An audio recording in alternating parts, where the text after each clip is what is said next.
आज इस मैदान से मैं अइम्मा किराम और उलमा किराम को एक पैगाम देना चाहता हूँ। आप इमामत कीजिए, आप मुसलमानों के बच्चों को दीन की तालीम दीजिए, उनकी तरबियत कीजिए। आपने अपनी दीनी जिम्मेदारी, अपनी शरई जिम्मेदारी पूरी कर ली, लेकिन आपको अपने बारे में भी सोचना है।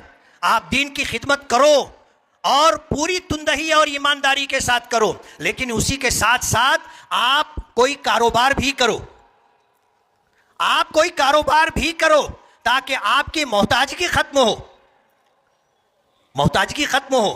मैं समाज में बसने वाले हर नेक दिल इंसान को यह पैगाम देना चाहूंगा कि आप देखिए दुनिया की दूसरी कौमें अपने उलमा की और अपने अकाबिरीन की किस तरह इज्जत और किस तरह उनका एहतराम करती। हमें भी अपने उलमा का और अइम्मा का एहतराम करना चाहिए। सिर्फ रमज़ान में चंद हज़ार रुपये नजराने के नाम पर जो आप दे देते हैं, इससे अइम्मा और उलमा का कोई भला नहीं होता।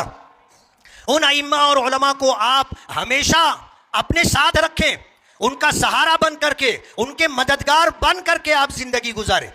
आप अगर इस तरह करोगे, अपने उलमा को, अइम्मा को इज्जत दोगे, आपको भी इज्जत मिलेगी। जब हमारे बड़े और दीनी रहनुमा पुरसुकून जिंदगी गुजारेंगे तो वो हमारे बच्चों की सही मानों में दीनी तरबियत कर सकेंगे।